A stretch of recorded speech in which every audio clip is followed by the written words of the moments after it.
Hello, my friends. I am so excited to share something that I've been building for over a year. Many of you have heard me mention the weekly Health RX by Avanti. So let me tell you a little bit more about what it is and why I built it with my co-founder, Dr. Thamit Sethi, who is an integrative medicine physician and one of the most brilliant clinicians that I know. She also happens to be one of my closest friends. Now, both of us are physicians who practice integrative medicine and what we call modern Ayurveda. And the two of us built the weekly Health RX because we were so tired of watching women in midlife trying to do everything that they could do to feel better and still not feel like themselves. And so this is our answer. This is how we are helping to end the guessing game for women in midlife. The weekly Health RX is like having a doctor in your pocket, a physician in your pocket. It's a weekly audio prescription for women in perimenopause and menopause that is physician-led and evidence and science-backed, built around your biology, your dosha, your mind-body constitution. Because generic advice doesn't work. Personalized prescriptions, they work. We just wrapped a 5-week series on sleep, and this clip is from week 1, where Thanmeet and I talk about the biology that is underneath what's actually happening to your sleep in perimenopause and menopause. If you're the woman who used to sleep through anything and now you're lying awake at 11 p.m. with your mind racing, this episode is for you. Here's a small piece from the beginning of the episode. We're going to talk about 2 roots. The first is the hormonal root, and that's really made up of the 2 hormones that we've been discussing, progesterone and estrogen. So first, let's talk about progesterone. So as you guys remember, progesterone is more than just a reproductive hormone. It's also your body's primary source of calming, right? Especially at nighttime. What happens is that it's converted into a compound that will boost and help your GABA, which is actually the main calming signal that you have.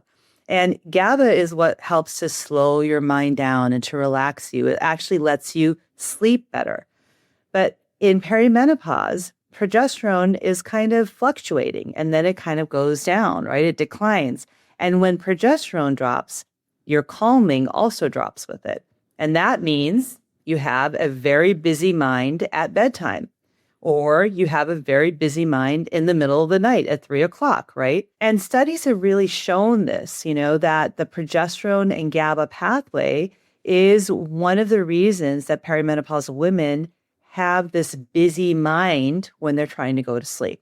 The second hormone we want to talk about is estrogen, which does 2 things that really matter for your sleep.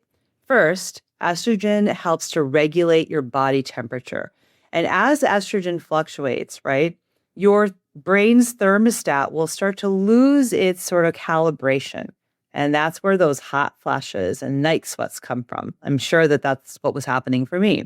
Secondly, estrogen also supports the really deeper restorative stages of sleep. So again, as your estrogen goes down, as it declines, you actually have less of that deep sleep.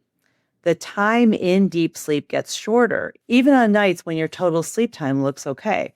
So when you say that your sleep has changed, right? And exactly what I said, where I'm like, oh my gosh, I was such a good sleeper and now I'm not. You're not wrong, right? So because the hormonal chemistry that would help you with your sleep is actually shifting, both through progesterone and estrogen. And so really, the body that you're sleeping in is not really the body that you were sleeping in 5 years ago or 10 years ago, right? And so the strategies that worked before may not work now because your biology has changed. So that's a small taste of week 1 of the sleep series at the Weekly Health RX.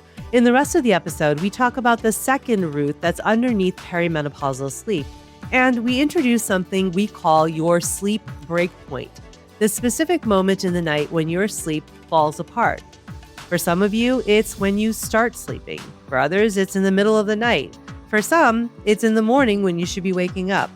Your dosha determines where your sleep break point is. And we talk about each dosha through their specific pattern and give you the one thing to notice this week that becomes the clinical input for the prescription that follows. Now, even though the series has wrapped, all 5 episodes are still up on Substack, and you can go back and listen anytime. Come find us at weeklyhealthrx.substack.com. It's free to start, and the link is in the show notes. Until next time, be well.